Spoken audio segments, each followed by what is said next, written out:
Buenos días, buenas tardes o buenas noches con todas las personas que están viendo este video. Soy Nelson Berrú y bueno, estamos en el día 3 de noviembre.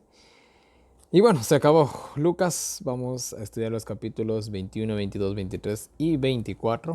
Y bueno, cositas que sabemos, cositas que no, ya que son los evangelios, muchas cosas se repiten, ya saben, ¿no? La cantaleta de siempre. Pero bueno, una vez más, agradecer a todas las personas que apoyan el Ministerio de Profecías Bíblicas.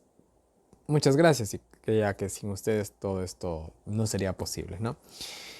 Y bueno, sin más preámbulos, vamos a hacer una pequeña oración por el estudio de hoy, ¿no? Y por cada uno de los pedidos de oraciones que siempre llega al Ministerio de Profecías Bíblicas, ¿no? Y bueno, y parece que tenemos faena, sí tenemos algunos pasajes. Parece ser largo este video, vamos a hacerlo corto. Vamos. Muy bien, así que vamos a hacer una oración, ¿ya? Oremos, Padre nuestro que estás en el cielo, santificado sea tu nombre, mi Señor, gracias por un día más de vida. Una vez más, mi Dios, estamos aquí ante tu presencia para darte las gracias por todo lo que haces por nosotros. Mi Señor, no somos nada, no somos nadie, mi Dios, pero has dado la vida de tu Hijo, mi Dios, por nuestra salvación, nuestra redención, mi Dios. Por favor, ayúdanos a ser propicios, mi Dios, a ese sacrificio que has hecho, Señor, con tu Hijo. Por favor, no veas lo malo de nosotros, mira lo bueno. Mira las intenciones de nuestro corazón. Hoy queremos alabarte, hoy queremos adorarte, hoy queremos aprender más de ti. Permítenos hacerlo en el estudio del día de hoy. De igual manera, te pedimos por todos los pedidos de oraciones que llegan al Ministerio de Profecías Bíblicas. Seas tú, mi Dios, obrando en la vida de cada una de esas personas, haciendo tu santa y divina voluntad, nosotros aceptándolo, mi Dios, y siguiendo adelante en el camino cristiano que hemos aprendido, mi Dios. Te lo pedimos sin merecerlo, en el nombre de tu amado Cristo Jesús. Amén. Y muy bien, nos toca el capítulo 21, ¿no? Sí, 21, ¿no? Entonces miren, bueno, el capítulo 21 nos habla de la historia de la viuda pobre, la cual ya hemos analizado, la que dio 2 blancas, la que dio más que todos los que habían dado, ¿no? Tenemos el sermón del monte, que también lo hemos analizado, ¿no? Sí, también lo hemos analizado, así que lo vamos a pasar por alto porque ya lo hemos analizado también a él, ¿no? Lo cual habla de la destrucción de Israel, que no quedará piedra sobre piedra, ¿no? Los discípulos le preguntan cuándo iban a pasar estas cosas y comienza con las señales de que nadie se ha engañado, anticristos, guerras, rumores de guerras, pestes como las que estamos viendo ahora, ¿no? Pero todo esto, la persecución, la de los 1260 años, la persecución que va a ser antes de la venida de Cristo también, la cual yo pienso que son 3 años y medio, pero bueno, eso lo hablaremos en Apocalipsis, ¿no? Cuando nos toque dar testimonio, no nos preocupemos por qué decir, el Espíritu Santo nos hará acordar lo que hayamos estudiado, ¿no? Seremos odiados por Raimundo y por todo el mundo, ¿no? Y la advertencia que Lucas es muy clara en decir, ¿no? Que era cuando vean a Jerusalén rodeada de ejércitos, sepan que llegó su fin, ¿no? Y eso pasó alrededor del año 66, ¿no? Vino, los ejércitos romanos rodearon la ciudad, por haber circunstancias se retiraron, fueron los judíos, una aparente victoria de parte de ellos, regresaron, hubieron aproximadamente 3 años y medio de gloria dentro de los muros de Jerusalén. En el año 70 volvió el ejército romano para nunca más irse, hasta matar a todos prácticamente y llevarse unos cuantos como cautivos, ¿no? Una masacre total, ya conocemos la historia. Mejores detalles, el conflicto de los siglos, capítulo 1. Ahí se encuentra en mejor dicha en toda esta historia, ¿no?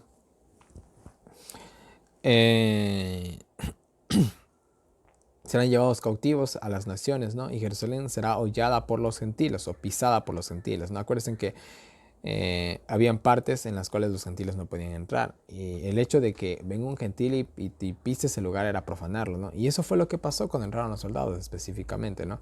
Invadieron la ciudad, entraron en el templo, lo desconsagraron, podríamos decirlo así, y en fin, ¿no?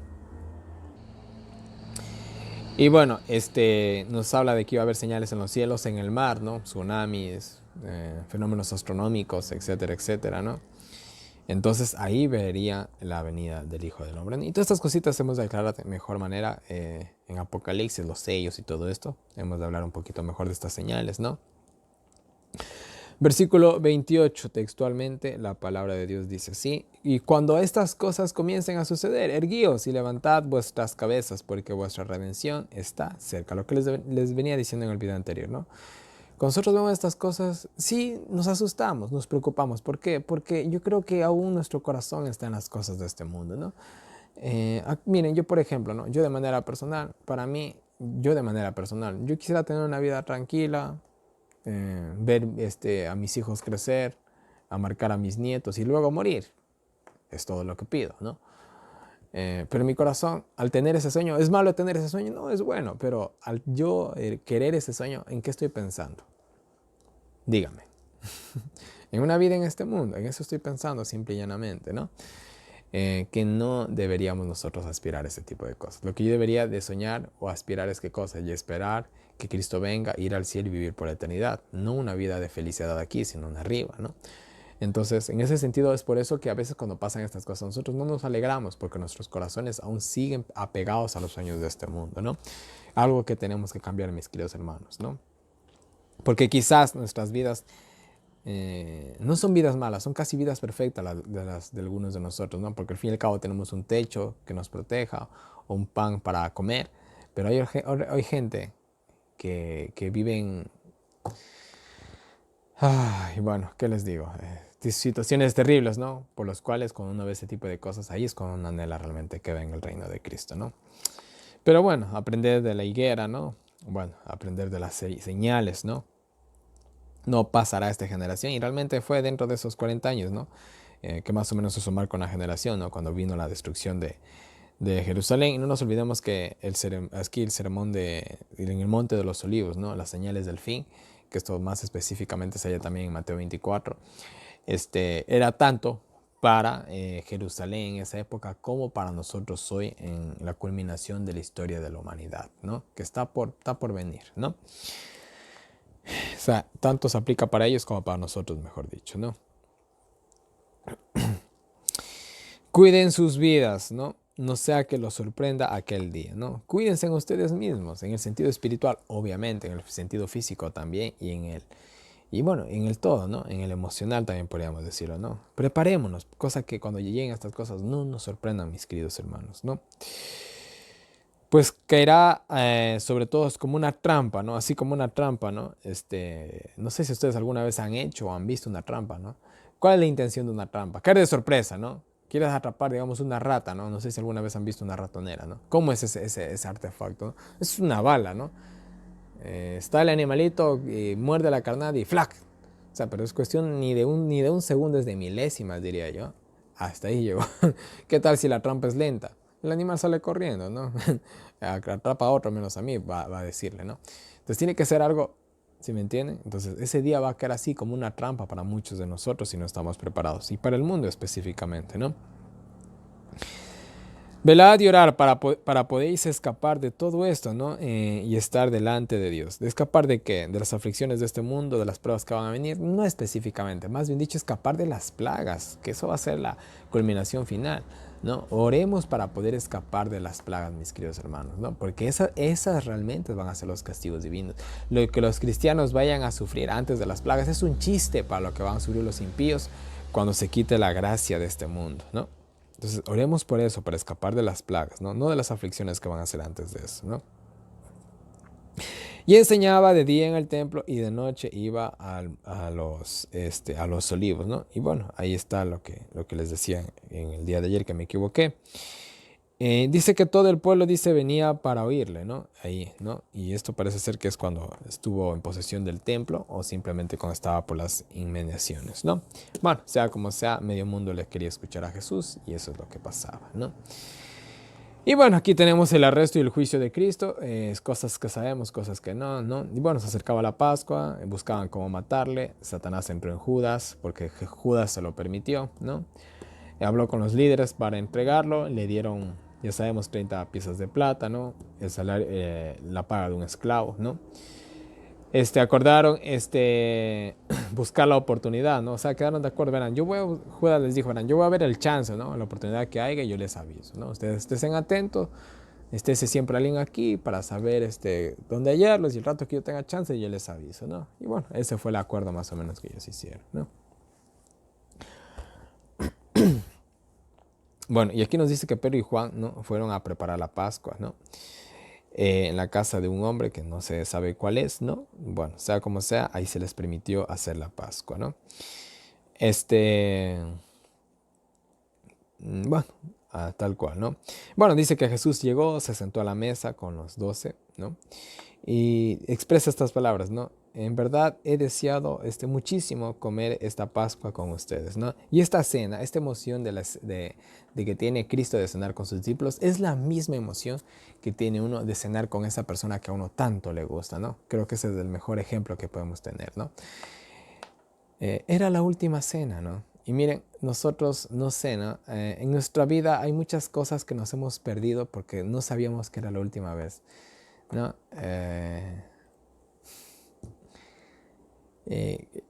¿Qué sería, no? Si supiéramos que hoy sería la última vez en la que nos vamos a ver con un amigo que tanto apreciamos, o que vamos a poder platicar con él, o que vamos a poder hacer esto, ¿no?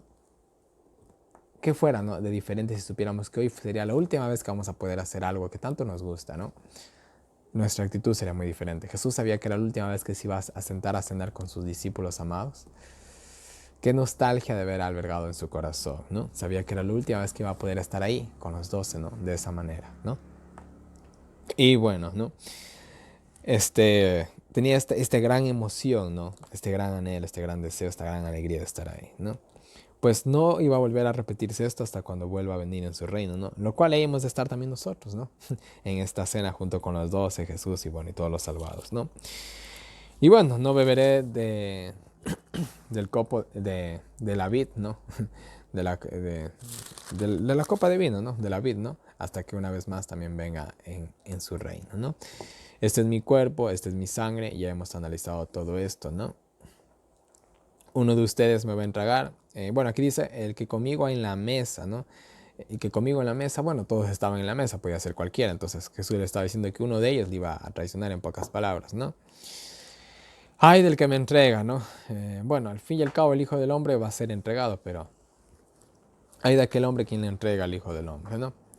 Entonces, bueno, ellos comenzaron a preguntarse quién será, ¿no? Después se pusieron a pelearse ahí cuál era el mayor, ¿no? Y bueno, Jesús aquí les aclara, ¿no? De que el mayor tenía que ser el siervo de todos, ¿no? En la cultura judía había esto, ¿no? De que el hermano mayor o la persona mayor de mayor edad se le tenía más respeto y más obediencia, ¿no? Entonces los demás simplemente se sometían a él. Entonces esta era la actitud que tenían los discípulos. A ver, ¿quién es el mayor de los 12? Del que después de Jesús se va a poner en su lugar y todos le van a hacer caso, ¿no? Pero Jesús les aclara que esto no es así, ¿no? Que entre ellos no sería así, que el mayor mejor sería el mayor servidor, podríamos decirlo de cierta manera, ¿no? Miren, el que se sienta o el que sirve es el mayor. ¿Cuál es el mayor? ¿El que se sienta a la mesa o el que sirve a la mesa, no? ¿Acaso no es el que se sienta a la mesa? Le hace una pregunta a Jesús, pero dice, yo entre vosotros soy como el que sirve, ¿no? Porque él les lavó los pies y bueno, etcétera, etcétera, ¿no? Pero dice, más vosotros, dice, sois los que conmigo han pasado han soportado las pruebas, ¿no? Por eso les doy autoridad como el Padre me dio, ¿no?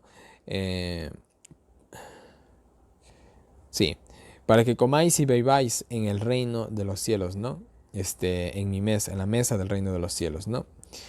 Y se sienten, ¿no? Sobre tronos para juzgar a las 12 tribus de Israel, ¿no? Y es la misma autoridad que vamos a tener también nosotros, ¿no? Es la autoridad que también tienen los 144,000 sellados y los salvados del tiempo del fin, ¿no? Y Apocalipsis habla, dice, y se pusieron tronos, ¿no? Ahí van a estar obviamente todos los salvados. Todos los salvados vamos a juzgar, eso ya lo vamos a analizar en Apocalipsis, ¿no? De esa manera vamos a entender de manera completa y perfecta el plan de salvación. Pero eso lo vamos a hablar en Apocalipsis, ¿no? Entonces, esta promesa que se le hizo a los discípulos es la misma promesa para nosotros hoy en la actualidad, mis queridos hermanos. No es que ellos tienen un privilegio especial en lo más mínimo. Realmente los que van a ser los más especiales son los 144,000, de los cuales lamentablemente los apóstoles no van a ser parte de ellos. Desen cuenta, ¿no? ¿Quiénes serán ellos? Podemos ser uno de nosotros. Amén. Que así sea, ¿no? Que seamos todos mejor. En fin, entonces se les dio esta promesa, ¿no? Por haber sufrido con él tantas dificultades, ¿no? Les dio esta promesa, ¿no? Bueno, aquí le habla al apóstol Pedro que Satanás había pedido para probarlo a él, ¿no? Y bueno, a los 12 también, ¿no? He rogado por ti, ¿no? Para que, para que tu fe no caiga y que cuando vuelvas después de tu caída, ¿no? Fortalezcas a tus hermanos, ¿no? Entonces, mira, aquí Jesús incluso se anticipa, ¿no? A la caída y al arrepentimiento del apóstol Pedro, ¿no? Que a pesar de que él iba a caer, ¿no? Iba a volver, ¿no? Iba a ser un apoyo para sus hermanos. No iba a ser el mayor, ni iba a ser el líder. Iba a ser simplemente un apoyo, ¿no? Y bueno, ya saben, Pedro, ¿no? Señor, moriré por ti. Antes que el gallo cante, me negarás 3 veces, ¿no? Y bueno, aquí les recuerdo que cuando Él les envió, ¿no? A hacer la obra misionera, les hace acuerdo que no les faltó nada, ¿no? Cuando él les envió, ¿no? Pero miren lo que les dice. Pues ahora dice, el que tiene bolsa, tómela. Y también la alforja. Y el que no tiene espada, venda su capa y compre una, ¿no? Porque os digo que es necesario que se cumpla todavía en mí aquello que está escrito. Y con los malos fue contado, porque lo que concierne a mi cumplimiento tiene, ¿no? ¿Cómo entender estas palabras? Y miren, les voy a poner un ejemplo bien práctico, ¿no? Yo sé que muchos de nosotros hemos salido alguna vez hacia la obra de Dios, algunos incluso han colportado, han evangelizado. ¿Qué sucede? Que ustedes han llegado a una casa e incluso les han invitado hasta a comer, ¿sí o no? Claro que sí, ¿no? Nos han invitado hasta la cena, ¿no? Ahora, y cuando algún día, por las desgracias que van a pasar en este planeta, les comiencen a echar la culpa a los cristianos, ¿qué creen que va a pasar? Sí, nos van a invitar a comer, pero un plato envenenado, ¿no? Ustedes entienden, ¿no? Entonces, miren, los discípulos habían sido muy bien aceptados, ¿no? En esa época, en ese tiempo, en ese momento, en ese lugar. Pero iban a venir días, los cuales no tardaron en llegar, ¿no? En los que iban a ser perseguidos, iban a ser tratados peor que un perro de la calle. Disculpen la expresión, ¿no? Pero así fueron, peormente fueron tratados muchos cristianos durante los 1260 años de persecución cristiana, ¿no?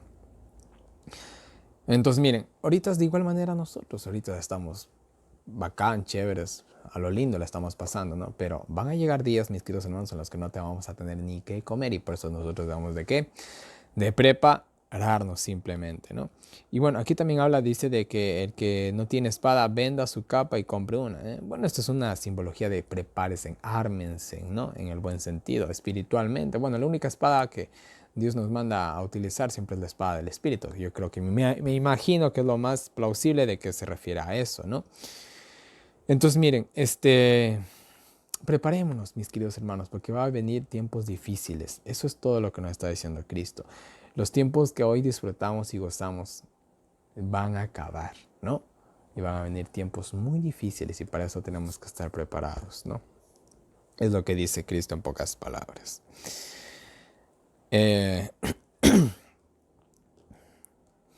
Muy bien, entonces miren, los discípulos les dijeron, mira, Señor, aquí hay 2 espadas. Y Jesús les dijo, basta, basta de este asunto, ¿no? Ellos no entendieron, ¿no?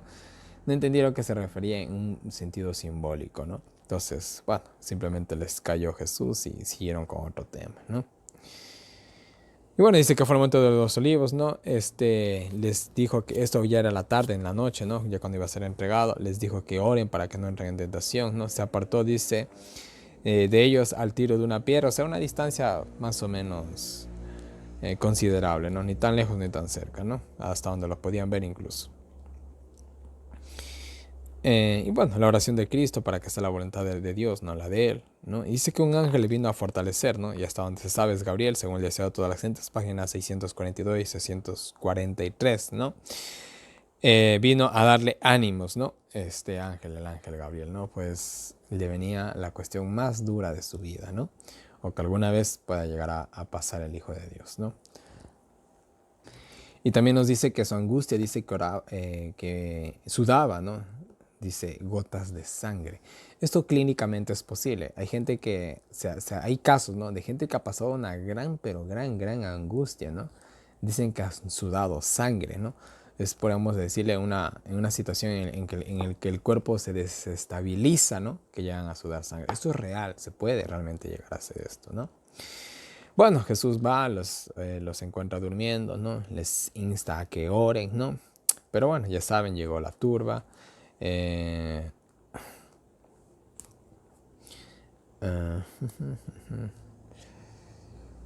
Ya, entonces miren, aquí los discípulos nos da un dato adicional, ¿no? Que le preguntaron a Jesús si atacarían, ¿no? Quizás ellos malinterpretando las palabras que recién les había dicho, ¿no? Señor, atacamos, los herimos a espada. Y bueno, el apóstol Pedro no esperó la orden y fue y le cortó la oreja a Malco, ¿no? Siervo del sumo sacerdote, ¿no? Y bueno, Jesús les dice, basta, dejad hasta aquí, no hagan nada, por favor, ¿no? Prácticamente a las palabras de Cristo, lo sana, ¿no? Y bueno, Jesús les encara que como un ladrón le habían venido a ver, ya vimos todo esto, ¿no? Y bueno, lo cogieron, lo llevaron a la casa del sumo sacerdote y bueno, el apóstol Pedro le seguía de lejos, lo reconocieron a Pedro, pero niega a Jesús. Jesús lo mira a los ojos al apóstol Pedro, se acordó de las palabras que le había dicho, ¿no? Y dice que salió fuera y lloró amargamente. O sea, qué vergüenza, ¿no? Imagínense cantar el gallo, regresas a ver a Cristo, Cristo te queda viendo con toda la decepción del mundo quizás o con toda la pena del mundo. No sabemos qué expresaba la mirada del Mesías, ¿no? Pero sea como sea, el apóstol Pedro se sintió como lo más vil de ese mundo en ese instante, ¿no? Pues había negado a Cristo, ¿no? Y hace unas horas se había dicho, no, yo moriría por ti. Pero en ese momento que estaba, simplemente estaba negándolo, ¿no? Todo lo que había hecho, todo lo que había dicho, había sido en vano, ¿no? Qué vil, ¿no? Será la situación de muchos cristianos alguna vez, ¿no? En el tiempo del fin. Pero bueno, eso también ya lo hemos analizado, ¿no? Y bueno, ya vemos aquí todo el sufrimiento de Cristo, lo golpearon, etcétera, etcétera, etcétera, ¿no? Miren, en el segundo juicio, en el juicio de la mañana, ¿no? Dice que le preguntaron si él era el Cristo, ¿no? Y Cristo les dijo algo así, aunque yo les dijera, ustedes no me van a creer, ¿no? Y si yo les pregunto algo, no me van a responder, ni me van a soltar, ¿no? Entonces, miren, Cristo, copiemos algo de la actitud de Cristo, ¿no? Mis queridos hermanos, es como cuando a veces nosotros nos ponemos a debatir. No perdamos el tiempo con personas que no quieren aprender. No tiene sentido, ¿no? Entonces, ¿Cristo de qué servía decirles algo? Si ellos no iban a cambiar absolutamente nada, de nada servía decir lo que sea. Ellos ya habían tomado una posición y haga o diga lo que Él diga, no iban a cambiar, ¿no? Él simplemente les afirmó que le iban a ver sentado a la diestra del Padre en todo su poder y gloria, ¿no? Entonces ellos obviamente por eso le condenaron, ¿no? Tú eres el Cristo, sí, ustedes mismos lo decían, ¿no? Entonces, bueno, ahí lo condenaron a Cristo, ¿no? Y bueno, ya sabemos el resto de la historia, ¿no? Y bueno, vamos a leer las citas del capítulo. No, leamos al final, no pasa nada. Vamos al capítulo 23, ya. Al final leemos todas las citas. Hay algunas citas, ¿sí? Ahí hacemos una sola, ¿no? Y bueno, dice que levantándose, dice toda la multitud, dice, lo llevaron a Pilato. Bueno, ya saben, aquí se repiten algunas cosas, otras que no. Y bueno, dice que le acusaron de falsas acusaciones, de que alborotaba al pueblo, que bueno, sí lo alborotaba, pero no como ellos los describían. Realmente era un alboroto diferente el que hacía Cristo. O sea, sí, la gente se reunía alrededor de él, pero no para hacer saqueos ni nada por el estilo, simplemente para escucharlo, ¿no? Era una especie de reunión, simplemente lo que hacía Cristo, no era un alboroto, ¿no? Siempre las cosas fueron ordenadas, ¿no? Alborota al pueblo, dice que no paguen impuestos, mentira. Fue una de las trampas que le quisieron hacer caer, pero no pudieron, ¿no? Dice que él es el Mesías, que es un rey, bueno, y Cristo más adelante le dice a Poncio Pilato que él no era rey de este mundo, ¿no? Entonces, bueno, Poncio Pilato va y le dice, bueno, ¿y tú eres el rey de los judíos? ¿Y qué le dijo Jesús? Tú lo dices, ¿no? Tú lo estás diciendo, no yo. En pocas palabras, ¿no? Y bueno, ya en la entrevista que tuvo, que más en Juan se describe un poquito mejor esto, ¿no? Dice que no reconoció nada, no le encontró ningún pecado, ¿no? Pero los fariseos insistían, los sacerdotes, ¿no? De que él era un alborotador, era aquello y lo otro, ¿no?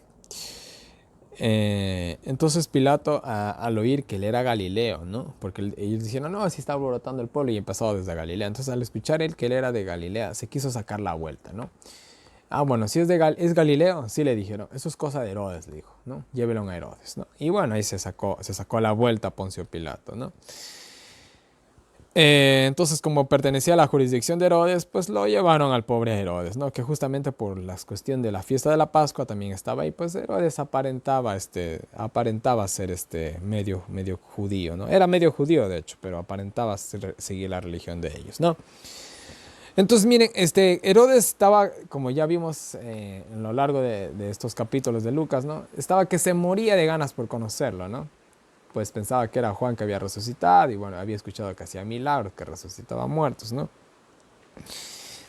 Entonces miren, según el deseo de todas las gentes, página 677, dice que Herodes cogió y llevó enfermos, llevó paralíticos, bueno, llevó gente discapacitada para ver si él hacía algún milagro. Quería verlo hacer un milagro, o sea, Herodes quería un espectáculo, ¿no? Le preguntó muchas cosas, ¿no? A Jesús nada le respondió, ¿no? Y bueno, Herodes antes de escuchar las acusaciones primero hizo esto, no quiso ver su espectáculo, ¿no? Viendo que no respondía nada, los fariseos comenzaron a decirle todas las acusaciones que al fin y al cabo a Herodes ni siquiera le interesaba, ¿no? E incluso le había hecho la promesa de que si él hacía un milagro le soltaría. Miren, vean la tentación también que le ponen a Jesús, ¿no? Que lo podía hacer tranquilamente, ¿no? Te suelto, hazme un milagro y yo te suelto, le dijo, ¿no? Y no hizo nada, ¿no? Herodes se enojó mucho y se lo menospreció y le escarneció. Se enojó porque Jesús no le decía nada, ¿no? Y eso obviamente él lo entendió como un desprecio de parte de Jesús a su autoridad. Entonces se enojó mucho con Herodes, ¿no? Lo vistió de una ropa espléndida, ¿no? Ropas reales, quizá ropa de él, ¿no? Que por ahí tenía. Y lo volvió a enviar con Pilato. Le hizo simplemente una burla. Eres el rey, a ver, toma, vistámoslo como rey, llévenselo. Fue algo más o menos así, ¿no? Algo interesante, dice, aquel mismo día, dice Pilato y Herodes, entre ellos se hicieron amigos, porque antes estaban enemistados entre sí, aunque no especifica exactamente las circunstancias de cómo se hicieron amigos. Obviamente fue todo por Cristo, ¿no? Bueno, ¿cómo habrá sido la situación? La cosa es que se hicieron amigos, pero es interesante, mire, Poncio Pilato representaba a Roma, el poder político, Herodes a Judea, el poder religioso. Iglesia y Estado, podríamos decirlo de cierta manera, por usar un lenguaje, Iglesia y Estado se unieron, se hicieron amigos para poder condenar a Cristo. Desen cuenta de eso. ¿No va a ser lo mismo en el tiempo del fin? Claro que sí, mis queridos hermanos, claro que sí, ¿no? En fin, más paralelismo simplemente encontramos por aquí, ¿no? Pilato convoca a todos los líderes del pueblo, ¿no? Les dice que le ha interrogado de nuevo y no le encuentra ningún mal, nada que merezca la pena de muerte, ¿no? Incluso les dice, ni un Herodes le encontró algo digno de muerte, ¿no?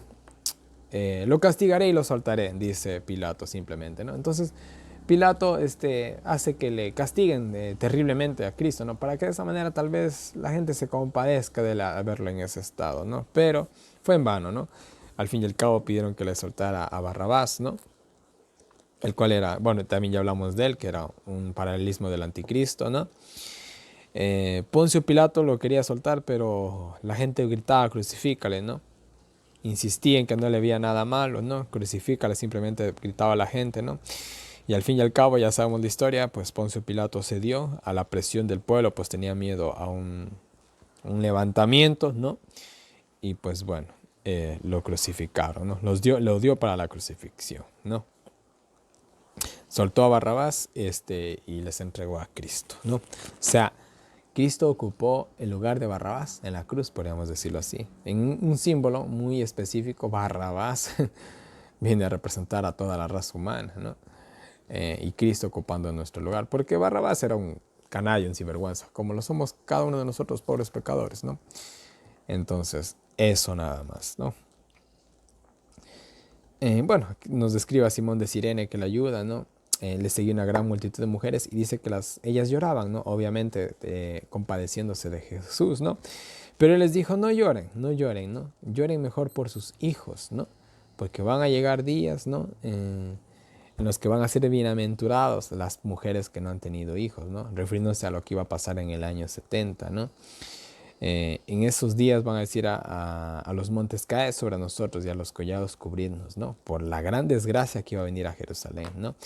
Ahora, si en el árbol verde hacen esto, ¿qué no harán en el seco, ¿no? Ahora, si con un justo, si conmigo hacen esto, ¿qué harán con los hijos de Israel? ¿Qué harán con los cristianos? Que somos árboles secos a comparación de Cristo, obviamente, ¿no? Entonces, llorad por sus hijos, ¿no? Entonces, miren, a veces nosotros nos lamentamos, ¿no? Tal vez viendo una película, ¿no? Cómo fue la vida de Cristo, sobre todo su parte final. Con nosotros deberíamos de preocuparnos cómo va a ser nuestra vida en la parte final, ¿no? Y procurar, ¿no? Tratar de evitarnos el mayor mal posible, sí, obedeciendo obviamente la palabra de Dios, ¿no? Y bueno, esto es prácticamente el consejo de Cristo, ¿no? Mis queridos hermanos, ¿no? Lo crucificaron, le pusieron 2 ladrones, a cada lado, ¿no? Un ladrón, ¿no?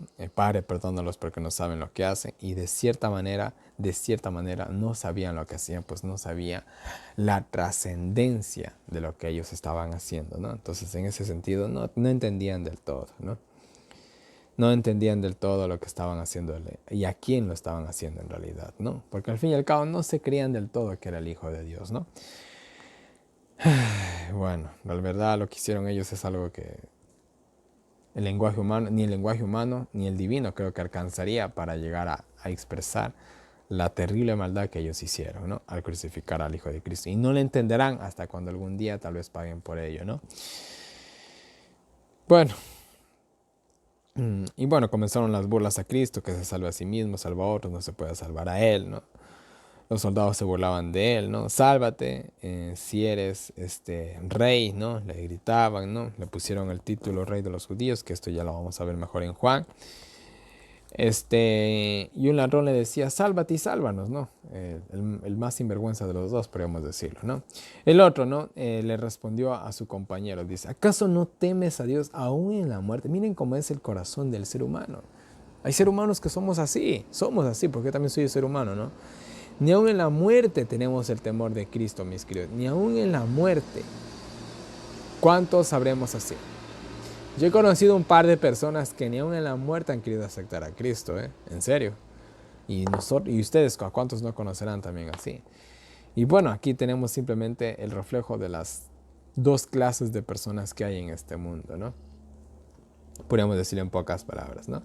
Miren este ladrón reconoce sus pecados y esto le permite la salvación, ¿no? Y miren lo que dice, nosotros merecemos esto, pero él no ha hecho nada. Miren, él sabía que no había hecho nada, ¿no? El ladrón en la cruz, ¿no? ¿Y qué le dice? Acuérdate, dice, cuando vengas en tu reino. Y aquí vamos a aclarar algo muy específico, ¿no? Miren, aquí desde el principio el ladrón le está diciendo que se acuerde de él cuando venga en su reino, cuando venga en la resurrección, podríamos decirlo, porque él sabía que algún día iban a resucitar, ¿no? Había ese conocimiento, al menos en la época de Jesús, ¿no? Él sabía que en este instante no es que uno cogía y se iba al cielo, ¿no? Él sabía que cuando solamente Cristo venga, iba a resucitar a los justos, ¿no? Él sabía perfectamente el ladrón y le estaba diciendo eso a Cristo, acuérdate, cuando algún día regreses a resucitar a los tuyos, de resucitarme a mí, también le dice, en pocas palabras así, ¿no? Entonces Jesús le dijo, de cierto te digo, hoy estará, te digo hoy, sería la mejor manera de decir este pasaje bíblico, ¿no? Porque en el idioma original que se escribió en griego, no hay los 2 puntitos que nos ponen en muchas Biblias, como yo estoy viendo aquí en la mía, ¿no? Realmente Jesús, sus palabras debieron haber sido así en el contexto también de lo que le dice el ladrón, ¿no? De cierto te digo hoy, o hoy te digo, hoy te aseguro que estarás conmigo en el paraíso. Hoy te doy mi palabra de que algún día estarás conmigo en el paraíso, ¿no? Podríamos decirlo de esta manera, porque miren, el mismo ladrón no le dijo, oye, cuando me muera, acuérdate de mí, o cuando tú te mueras, acuérdate de mí. Le dijo, no, cuando vengas en tu reino, acuérdate de mí, le dijo, ¿no? Entonces él entendía que la resurrección estaba en el futuro y la recompensa de los justos también. Es claro el pasaje bíblico, pero bueno, el que quiera ver algo más, pues que lo veas, cosa de cada cual al fin y al cabo, ¿no? Y bueno, dice que como en la hora sexta hubo tinieblas por toda la tierra, o sea, a las 12 del día, ¿no? El velo del templo se rasgó, Jesús entregó el espíritu, murió, ¿no? El centurión que estaba ahí le reconoció como el Hijo de Dios, ¿no? Dio gloria a Dios también, parece que se convirtió hasta donde se entiende, ¿no? Y al ver todo esto, dice que la multitud se golpeaba el pecho. Se dieron cuenta que habían matado a un justo. Y aunque quizás no reconocían que era el Hijo de Dios, al menos se dieron cuenta que habían matado un gran, pero gran profeta. Al menos se dieron cuenta de algo así, en su ignorancia, ¿no? Aunque dijeron, bueno, este no es el Hijo de Dios, pero ha sido un gran profeta. Por todo lo que vieron, el terremoto, el sol oscureciéndose, en fin, ¿no? Y yo creo que va a pasar lo mismo en el tiempo del fin, cuando los perdidos den sentencia de muerte al pueblo de Dios, ¿no? Y bueno, ¿dónde me quedé? Ya. Dice que todos los conocidos de Cristo miraban de lejitos nomás, obviamente por temor, ¿no? Bueno, José de Arimatea fue a pedir el cuerpo de él, ¿no? Ya, y bueno, aquí nos aclara que él no había participado en el consejo de los cuales habían querido matar a Cristo, ¿no? Sí. Y eso, ¿no? Y bueno, lo pusieron en el sepulcro de él, que era un sepulcro nuevo, en el cual no había sido nadie puesto, ¿no? Era viernes, ¿no? Hasta donde se entiende. Las mujeres veían donde lo sepultaron, ¿no? Volvieron a sus casas, prepararon las pomadas, ¿no? Y cumplieron el mandato de guardar el sábado. Y después del sábado, obviamente, cogieron y se llevaron esos ungüentos que habían preparado en esos días, ¿no? Y miren, algo interesante, un dato curioso que nos daba el comentario bíblico adventista, ¿no? Son las 7 palabras de Jesús. Qué interesante, el número 7. Una vez más, el juego de los números en la Biblia, ¿no? Perfección, ¿no? Y nos dice de que hubieron 7 frases que dijo Cristo en la cruz, ¿no? Y la primera fue, que está aquí en el mismo capítulo 23 de Lucas, versículo 34, Padre, perdónalos porque no saben lo que hacen. La segunda palabra, en Lucas 23, 43, te aseguro, de cierto te digo hoy que estarás conmigo en el paraíso, ¿no? Esa es la segunda frase. La tercera, que está en San Juan 19, 26 al 27, ¿no? He ahí tu hijo, he ahí tu madre, ¿no? Eso fue lo que le dijo a María y a Juan. Cuarta frase,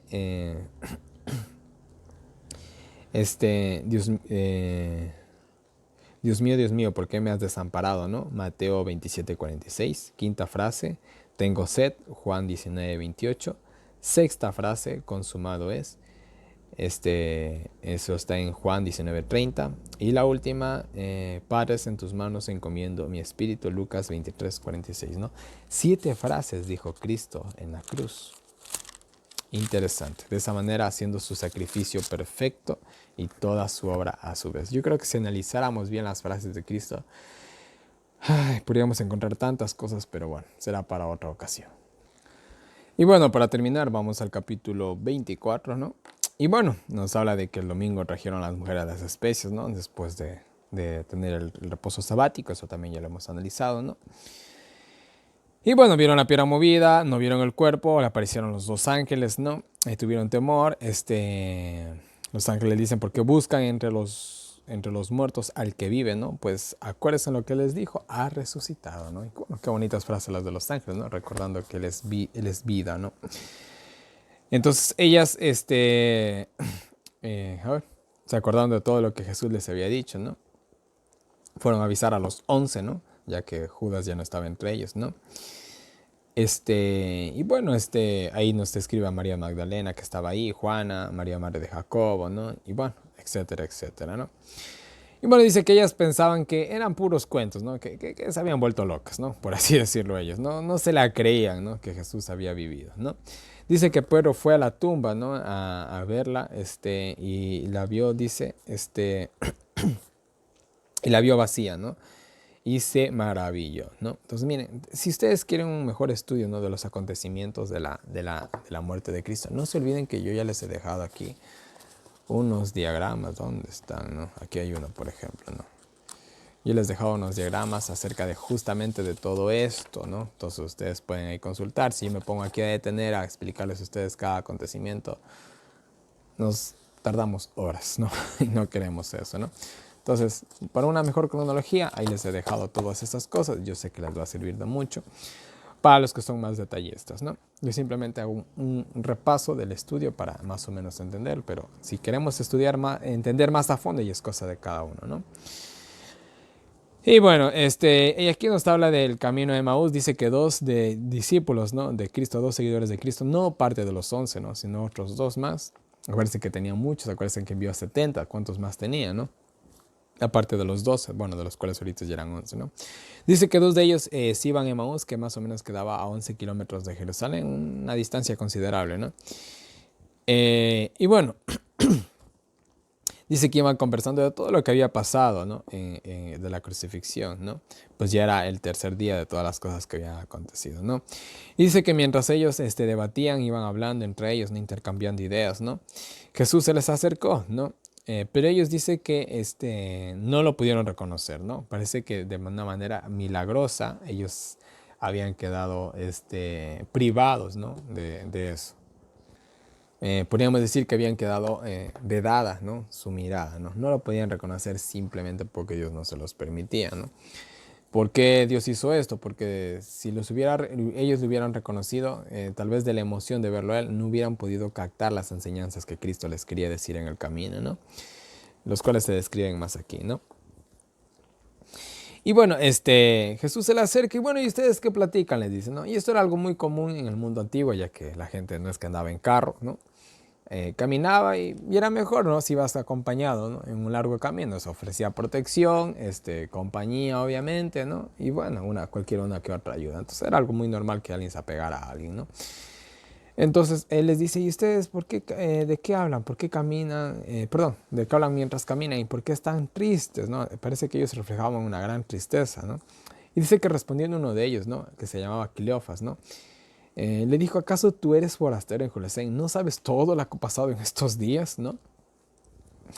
Entonces, miren, es interesante que la historia bíblica solamente reconozca a uno de los que iba caminando. ¿Saben a qué se le compara esto? Esto se le compara mucho a, al movimiento milerita en 1844, cuando hubo el Gran Chasco, también como se le conoce, ¿no? Dice que hubieron dos hermanos específicamente, de los cuales solamente en la historia se sabe que uno de ellos era Isaac Exum, uno de los pioneros de la iglesia adventista.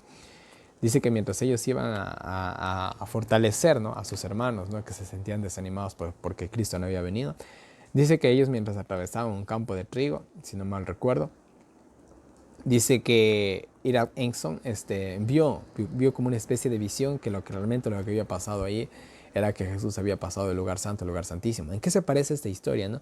Que al igual que a estos dos discípulos de Cristo, ¿no? Se les abrió el entendimiento de lo que realmente había pasado, igual en la historia de la iglesia adventista, ¿no? Pasó con estos dos hombres, de los cuales solamente se sabe el nombre de uno, ¿no? El otro no se sabe realmente quién era. Se perdió simplemente esa información en el tiempo, ¿no? Lo mismo, prácticamente lo mismo. A los dos se les dio un entendimiento de lo que había pasado, ¿no? En fin, Jesús haciéndose como si ignorara el asunto, le dijo, bueno, ¿y qué ha pasado, no? Ellos dijeron, de Jesús, ¿no? Gran profeta poderoso, le dicen así, ¿no? Que no reconocían del todo que era el Hijo de Dios. Como vuelvo y repito, a Jesús lo reconocieron como un gran profeta, ¿no?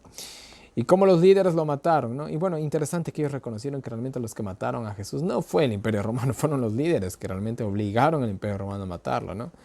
Interesantísimo ese asunto. Fue algo que más de uno se dio cuenta, podríamos decirlo así, ¿no?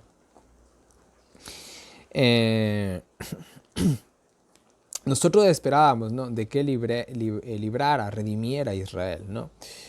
Pero bueno, hoy es el tercer día de todo esto y nada ha pasado, ¿no? Entonces ahí está, ¿no? Todo el mundo esperaba que Jesús establezca un reino terrenal, pero no fue lo que pasó, ¿no?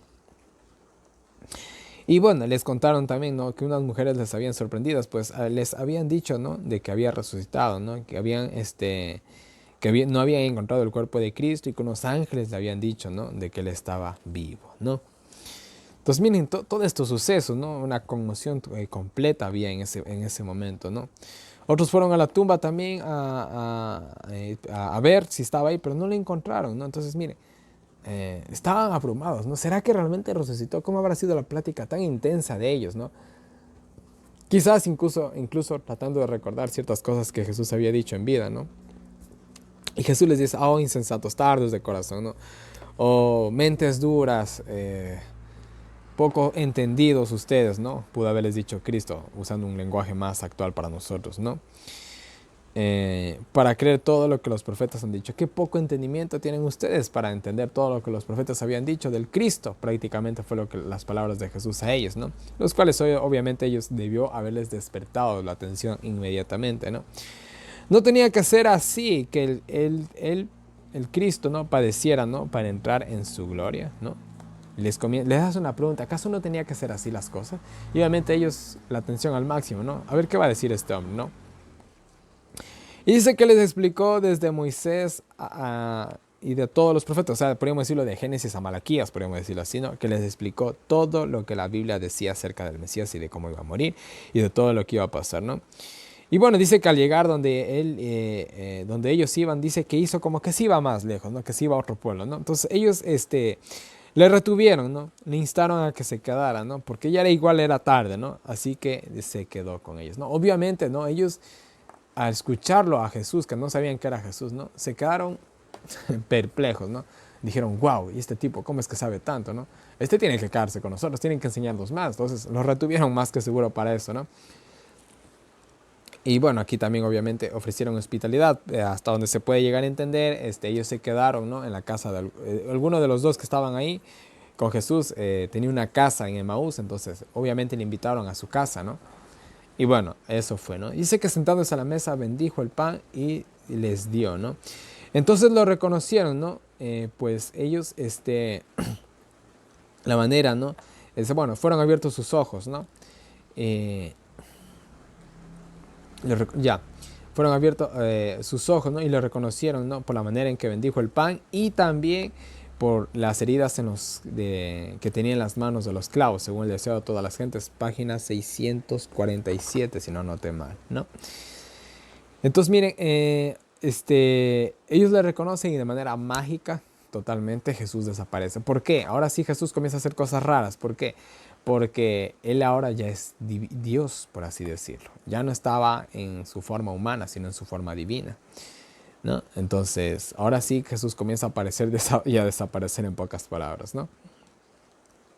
Y ellos pues quedaban atónitos, ¿no? Se decían el uno al otro, ¿no ardía nuestro corazón cuando él iba explicándonos todas estas cosas? No, o sea, no nos llenó, o sea, una euforia, o sea, no nos quedamos asombrados cuando él nos iba explicando todas estas cosas. Reconocieron, ¿no?, que el que le estaba explicando no era cualquiera, ¿no? Y su enseñanza también era la misma que alguna vez habían escuchado con Jesús. O sea, Él es Jesús, nos enseñó como nos enseñaba Jesús, ¿no te acuerdas, no? De igual manera ardían nuestros corazones cuando Él nos enseñaba. Prácticamente se debieron haber dicho sí el uno al otro, ¿no? Y bueno, dice que salieron. Dice que ese mismo instante, viendo todo esto, salieron los tipos corriendo, pero de la emoción, ¿no? Ni siquiera comieron lo que se habían servido, según el deseo de todas las gentes, página 743.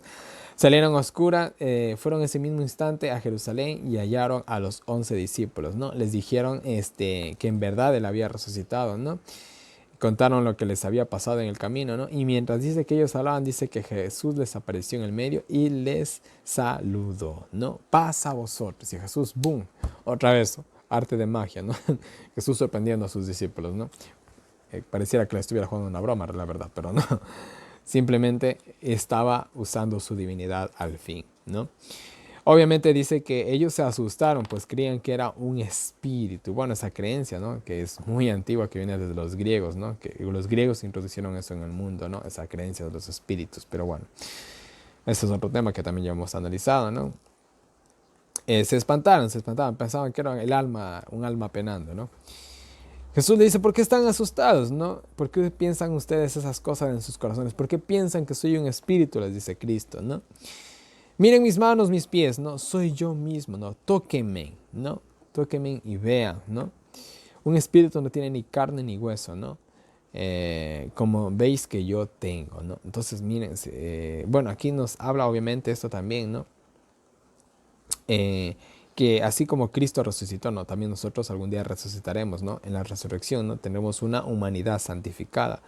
Yo no entiendo del todo esto, ¿no? De cierta manera vamos a ser seres físicos y a su vez espirituales, obviamente, pero ¿en qué sentido? ¿Qué tan físicos seremos? ¿Qué nomás conservaremos de nuestros cuerpos? ¿Qué rasgos? Bueno, hay ciertas cositas que no podemos llegar a entender, ¿no? Pero vamos a ser seres físicos hasta donde se llega a entender, ¿no? Creo que bueno, hay muchas cosas que no entendemos de la divinidad, ¿no? Vamos a decirlo así, ¿no? O incluso de la naturaleza divina de los ángeles o de los seres humanos algún día. Así que no podemos especular mucho en eso, ¿no? Simplemente lo sabremos cuando algún día, si es que Dios lo permite, somos realmente transformados, ¿no? Y bueno, dice que aún como ellos no lo creían de la alegría, no se la creían, ¿no? Dice que les pidió algo de comer, ¿no? Y bueno, dice que le presentaron un pez asado, le dieron la parte de un pececito asado, ¿no? Y un panal de miel que por ahí tenía y comió ante ellos. ¿Por qué comió Cristo? Tenía hambre, ¿no? No, Cristo incluso en este momento ya era divino. Comió simplemente ¿para qué? Para demostrarles que estaba vivo. No comió porque tenía hambre o tenía ganas de un pescadito asado, ¿no?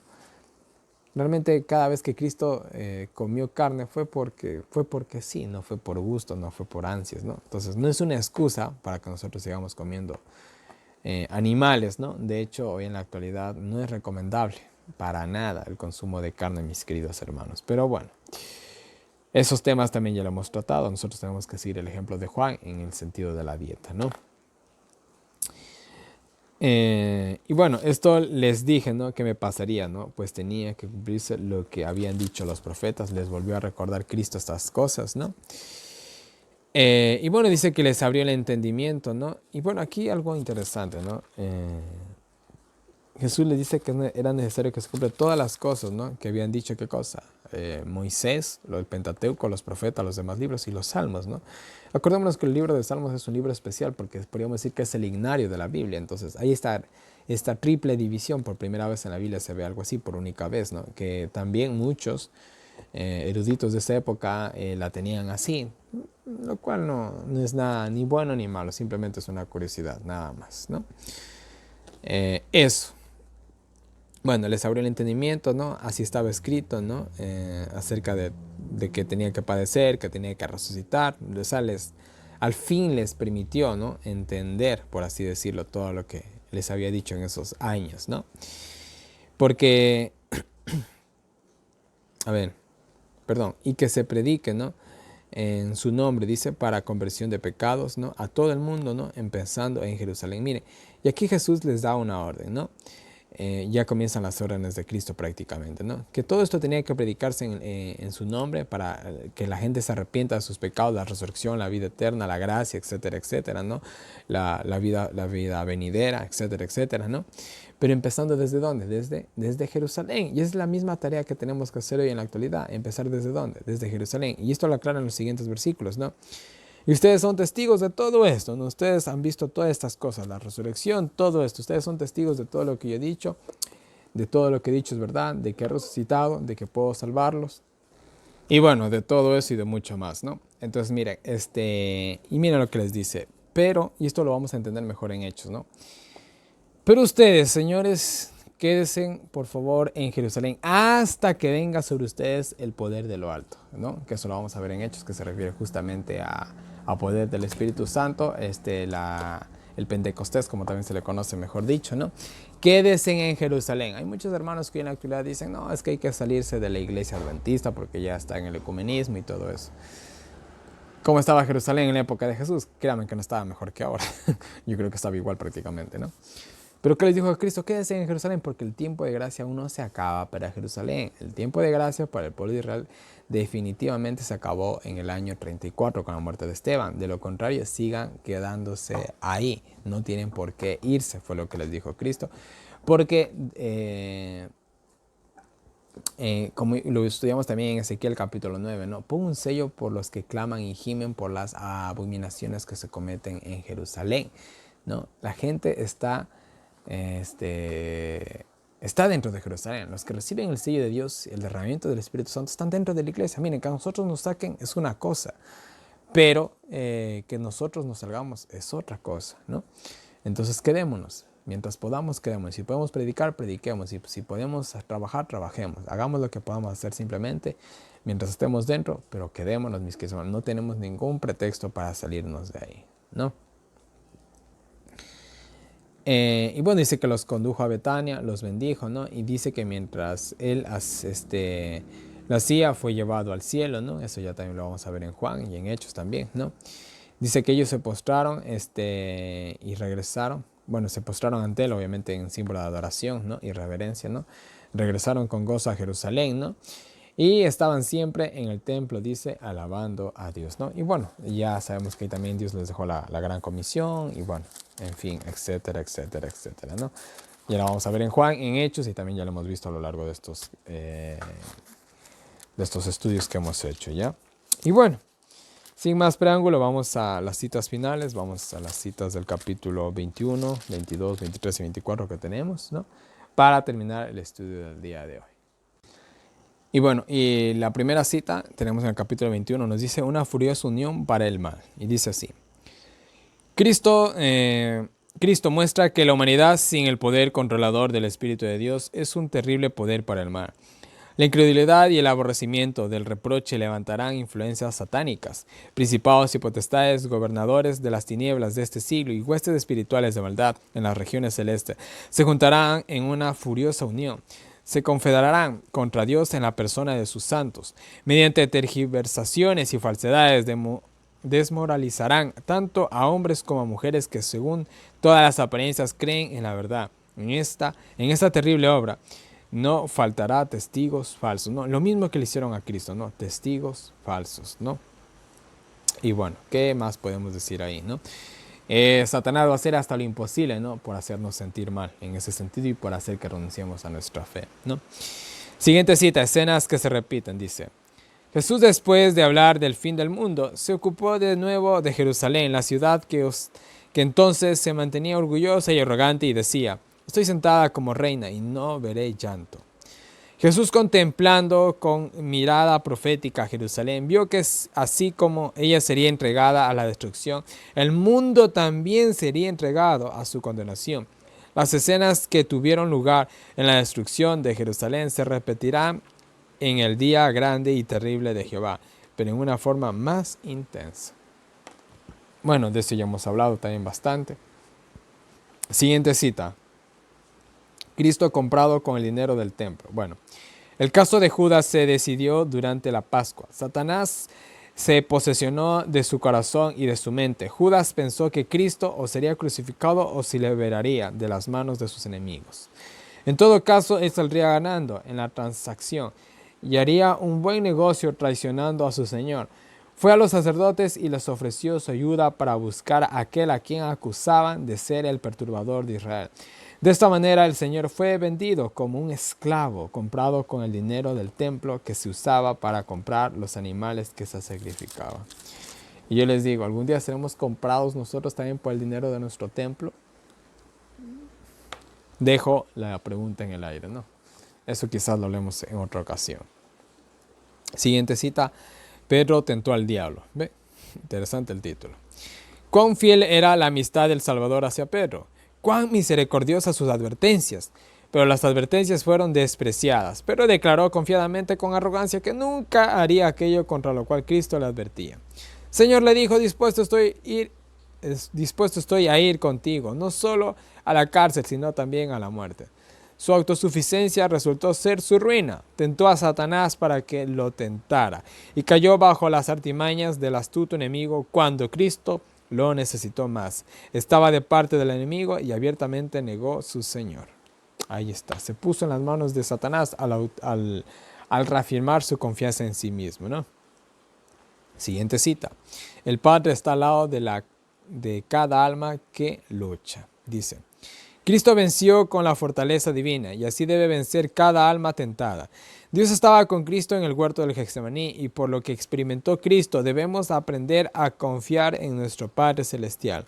En todo momento y en todo lugar debemos creer que Él es tierno, fiel y leal, capaz de guardar lo que se ha confiado a su ciudadano. En la lucha agonizante de Cristo, nuestro sustituto y garantía, el Padre estuvo al lado de su Hijo y está al lado de cada alma que lucha con el desánimo y las dificultades. Amén por eso, ¿no? Siguiente cita. Gabriel fortaleció a Cristo. En la suprema crisis, cuando cuando corazón y alma se quebrantan bajo la carga de pecado, Gabriel es enviado para fortalecer al divino doliente y vigorizarlo, para que camine por su senda ensangrentada. Y mientras el ángel sostiene su cuerpo desfalleciente, Cristo toma la amarga copa y consiente en beber su contenido. Delante del doliente se levanta el muro de un mundo perdido que perece y brotan las palabras de los labios manchados de sangre. No obstante, si el hombre tiene que perecer a menos que yo beba esa amarga copa, no se haga mi voluntad, sino la tuya, ¿no? Ay, mis queridos hermanos, ¿no? Y bueno, esto que pasó Cristo también es lo que pareceremos nosotros algún día, ¿no? Ustedes me entienden. La vida escondida en Cristo no puede ser tocada. La fortaleza que se dio a Cristo en el huerto del Getsemaní, en la hora del sufrimiento corporal y la angustia mental, fue dada y se dará a los que sufren por causa de su amado nombre. Miren, esa misma fortaleza que se le dio a Él, nos van a dar a nosotros. La misma gracia que se dio a Jesús, el mismo consuelo, la firmeza sobrehumana, se dará a cada creyente hijo. Miren, repito, la firmeza sobrehumana se dará a cada creyente hijo de Dios que se encuentra en perplejidad y sufrimiento y amenazado con prisión y muerte por los agentes de Satanás. Un alma que confía en Cristo nunca ha sido abandonada para que perezca. El potro de tormento, la hoguera, los muchos y crueles inventos pueden matar el cuerpo, pero no pueden tocar la vida que esté escondida con Cristo en Dios. No teman a los que pueden dañar el cuerpo, sino al espíritu, ¿no?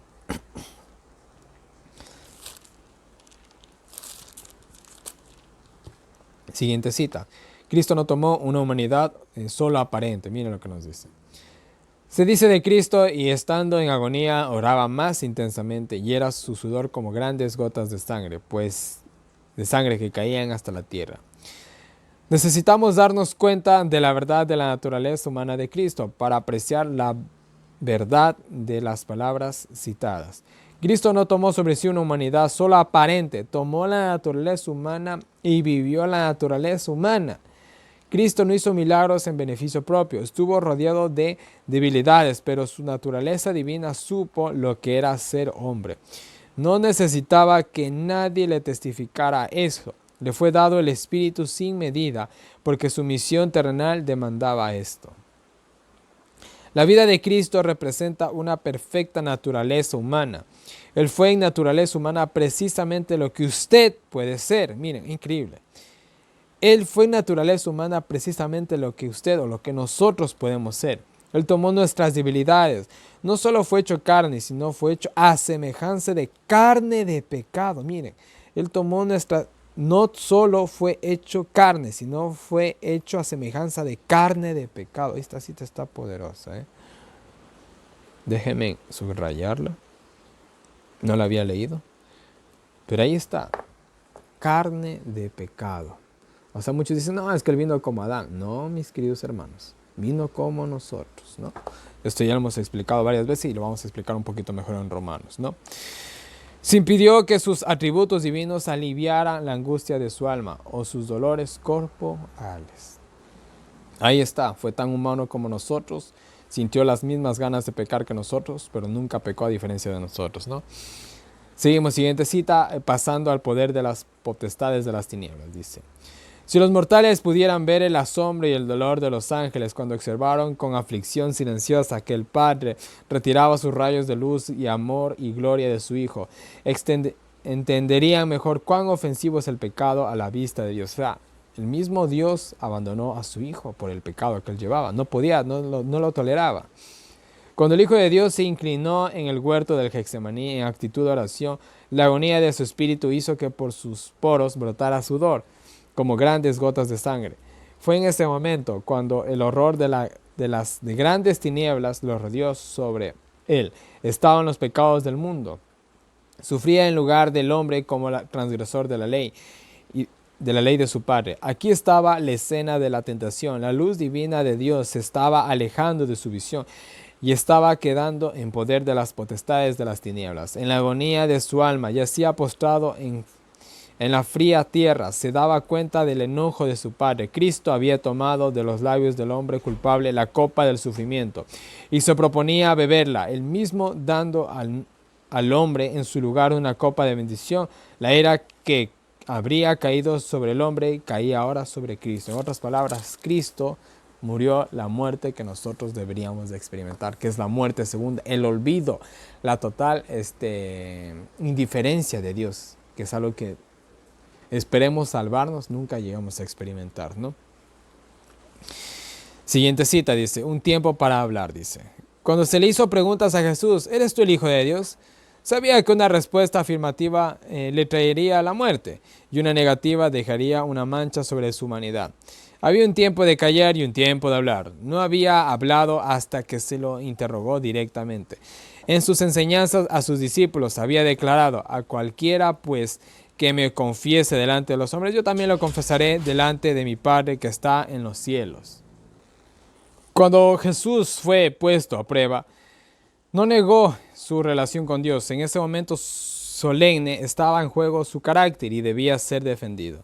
En esa ocasión dejó un ejemplo para que el hombre lo siguiera. En circunstancias similares le enseñaría a no apostatar de la fe para evitar el sufrimiento aún la muerte. O sea, se mantuvo firme hasta el final. No es que por miedo dijo, no, no soy el Hijo de Dios, ¿no? Ni tampoco la afirmó porque también era algo que ya no tenía sentido para ellos, ¿no? Y bueno, ya vamos a las citas finales, ¿no? Y nos dice salvación en las últimas horas de la vida. Entre los redimidos, algunos se habrán aferrado de Cristo en las últimas horas de la vida, y a ellos se les dará instrucciones en el cielo, pues cuando murieron no entendían perfectamente el plan de salvación. Cristo conducirá a los redimidos junto al río de vida y les aclarará lo que no pudieron entender mientras estaban en la tierra. Miren, esto es interesante, ¿no? Esto nos ayuda a entender que hay muchas personas que no lo conocen todo, ¿no? Por eso el conocimiento no es nada, mis queridos hermanos, ¿no? Si podemos adquirirlo bien y si no también. Pero miren, personas que se salvaron porque simplemente obedecieron en la poca luz que entendían, obedecieron lo que tenían que obedecer. Y ahí en el cielo van a terminar de ser instruidos, ¿no? Bueno, en fin. Siguiente cita, el pecador moribundo se aferra del Salvador moribundo. Dice, Cristo perdona los pecados hasta el fin de su obra. En lo más oscuro de la medianoche, cuando la estrella de Belén está por hundirse en el olvido, he aquí que brilla en medio de la oscuridad moral, con claro resplandor, la fe de un pecador moribundo, mientras se sostiene de un Salvador moribundo. Tal fe podría representarse por la de los obreros de la hora undécima, quienes recibieron la misma recompensa que los que habían trabajado durante muchas horas. El ladrón rogó con fe, con arrepentimiento, con contrición. Rogó con fervor como si se diera cuenta plenamente de que Jesús podía salvarlo, si quería. Y la esperanza expresada en su voz se mezcló con angustia al darse cuenta de que si el Salvador no quería, estaba perdido, eternamente perdido. Confió en Jesucristo, su cuerpo y su alma desvalidos y moribundos. Wow. Wow. ¿Cuántos de nosotros? Miren, esto nos recuerda a las personas que caen en el hueco del pecado, ¿no? Ellos se sienten lo peor del mundo, ¿no? ¿Y a dónde acuden? A Cristo, ¿no? En este momento el ladrón en la cruz es una representación fiel de este tipo de personas, ¿no? Están perdidas, ya no tienen esperanza, ya no tienen nada, ¿no? ¿A quién acudes? A Cristo, ¿no? El único que te puede escuchar o salvar. Y bueno, vamos a las últimas citas en referente a Mateo 24. 4 citas más y acabamos. Y bueno, nos dice, dolor, temor y sorpresa combinados, dice. Esos hombres fuertes iban tan abrumados por el dolor que lloraban mientras continuaban su viaje.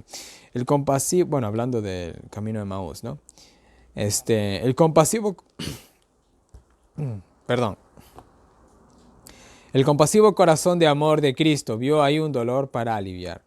Los discípulos estaban razonando entre sí acerca de los acontecimientos de los últimos días y se preguntaban cómo podían concordar las aseveraciones de Jesús de que era el Hijo de Dios con el hecho de que se hubiera entregado a una muerte vergonzosa.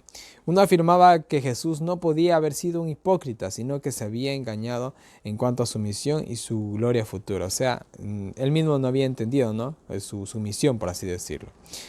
Ambos temían que lo que sus enemigos le habían echado en cara era demasiado verdadero. A otro salvó, a sí mismo no puede salvar.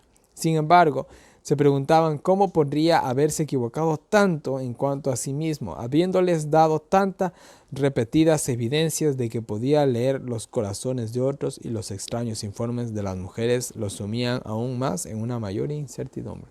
O sea, era realmente una incógnita, ¿no? O sea, hizo tantas cosas, hizo aquello, el otro, y no se salvó, era el Hijo de Dios. No entendían, ¿no? Era, por así decirlo, un colapso mental lo que tenían en ese momento ellos, ¿no? Siguiente cita dice: entender la Biblia es de primera importancia. Miren, Jesús no se les reveló primero en su verdadero carácter y después les explicó las Escrituras, pues sabía que se hubieran regocijado tanto de verlo otra vez resucitado de los muertos, que sus almas se habían saciado, ¿no? Se hubieran satisfecho con eso, ¿no? No habrían tenido hambre de las sagradas verdades que él deseaba impresionar imborrablemente en ellos para que pudieran impartir a otros, los que a su vez esparcirían el precioso conocimiento hasta que miles de personas recibieran la luz dada aquel día a los discípulos desesperados mientras iban hacia Emaús, ¿no? Entonces miren, es más preferible el conocimiento intelectual que el conocimiento emocional, podríamos decirlo así, ¿no? Entonces Jesús quería primero impactarlos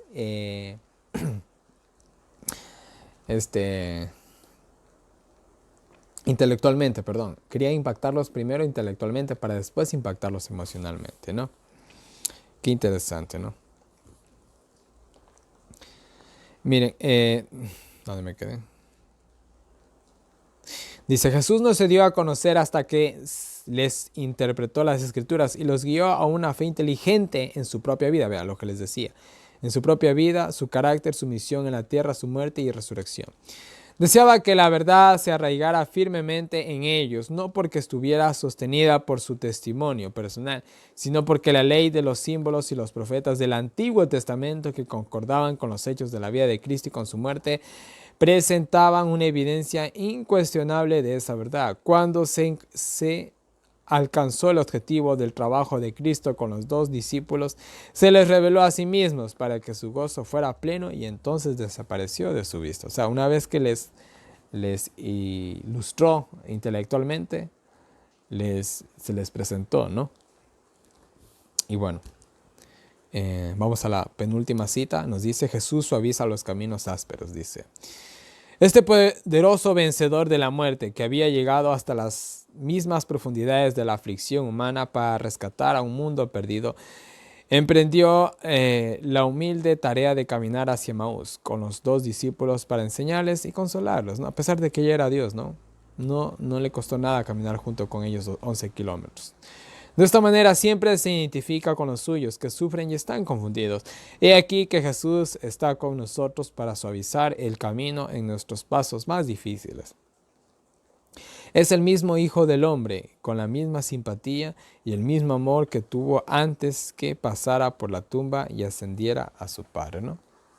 Ahí está. A pesar de que era divino, seguía actuando como un hombre, ¿no? O sea, miren ese amor y esa humildad de Dios, a pesar de que era Dios en ese instante ya. Y la última cita dice, Cristo llevó consigo la humanidad. Vamos a ver. Cristo ascendió al cielo con una naturaleza humana, santificada y santa. Llevó esta naturaleza consigo a las cortes celestiales y las llevará por los siglos eternos. Miren, ahí está, ¿no? Hombre y Dios. O sea, adoptó una nueva naturaleza. No solamente, él obviamente antes de bajar a la tierra, ¿no? Era Dios divino totalmente, pero al ascender al cielo de nuevo, fue con una naturaleza adicional, la naturaleza humana. Y se quedará así por la eternidad. O sea, los mismos rasgos físicos que él tenía aquí en la tierra, los va a tener en el cielo. Va a ser la misma. Cuando nosotros algún día, si Dios lo permite, bueno, nos salvemos o nos perdamos, esto va a suceder, veamos a Dios, a Cristo mejor dicho, lo vamos a ver tal cual como él estuvo aquí en la tierra. Tal cual. Solamente con un poquito más de luz, nada más. De ahí va a ser la misma cara, las mismas manos, va a ser lo mismo todo, ¿no? Llevó esta naturaleza consigo a las cortes celestiales y la llevará por los siglos eternos. Como aquel que ha redimido a cada ser humano que está en la ciudad de Dios, como aquel que ha implorado ante el Padre. En las palmas de mis manos los tengo esculpidos. Las palmas de sus manos llevan las marcas de las heridas que recibió. Si somos heridos y lastimados, si nos encontramos con obstáculos que son difíciles de superar, recordemos cuánto sufrió Cristo por nosotros. Sentémonos con nuestros hermanos en los lugares celestiales con Cristo. Atraigamos a nuestros corazones las bendiciones celestiales. Jesús tomó la naturaleza humana para revelar al hombre un amor puro y desinteresado, para enseñarnos a amarnos mutuamente. Cristo ascendió al cielo como hombre. Como hombre es el sustituto y la garantía de la humanidad. Como hombre vive para interceder por nosotros. Está preparado un lugar para todos los que le aman. Como hombre vendrá otra vez con poder y gloria para recoger a los suyos. Y lo que debiera causarnos gozo y agradecimiento es que Dios ha establecido un día en el cual juzgará al mundo con justicia por aquel varón a quien designó. Podemos pues tener para siempre la seguridad que todo el universo que no cayó está interesado en la gran obra que Jesús vino a hacer en nuestro mundo, la salvación misma del hombre. Mis queridos hermanos, y no creo que con mejor frase podamos terminar el estudio del libro de Lucas, ¿no? ¿Qué le puedo agregar a estas palabras? No hay nada, ¿no? No hay nada que agregar. Están perfectas para mí, ¿no? Simplemente, yo creo que me quedo con la frase de acá, ¿no? Donde la anoté.